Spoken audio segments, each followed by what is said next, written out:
Goeiemôre my engeltjies. Ja, dis oggend en hier is nommer 95.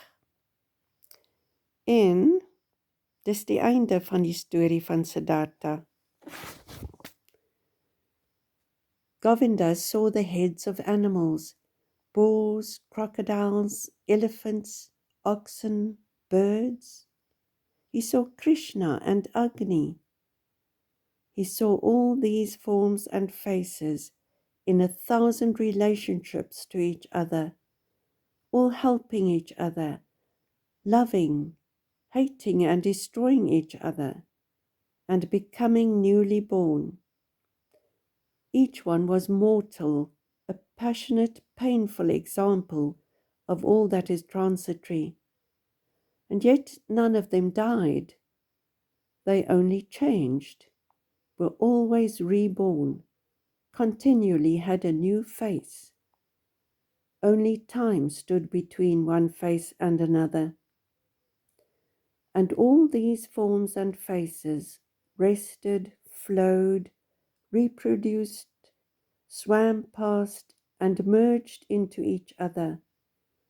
And over them all there was continually something thin, unreal, and yet existing, stretched across like thin glass or ice, like a transparent skin, a shell, a form, or a mask of water. And this mask was Siddharta's smiling face, which Govinda touched with his lips at that moment.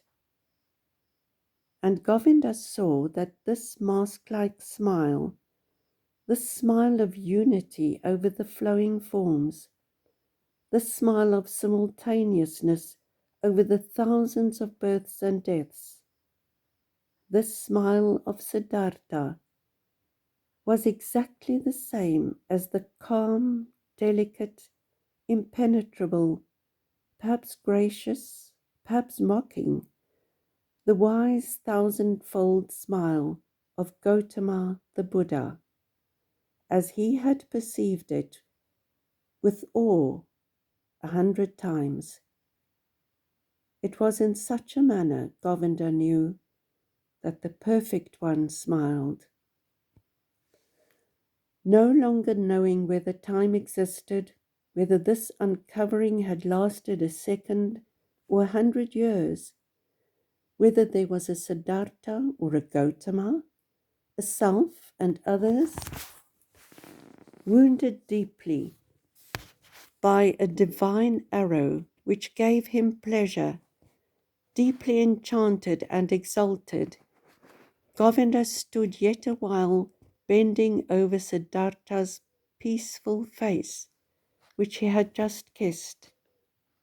His countenance was unchanged after the mirror of the thousandfold forms had disappeared from the surface.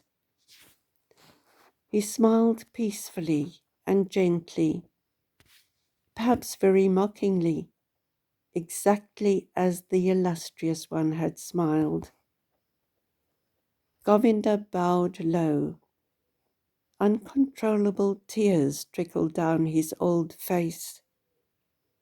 He was overwhelmed by a feeling of great love, of the most humble veneration. He bowed low, right down to the ground, in front of the man sitting there motionless, whose smile reminded him of everything that he had ever loved in his life, of everything that had been of value and holy in his life. Om Shanti, Shanti, Shanti. Hierdie rivier het nou in die see ingevloei.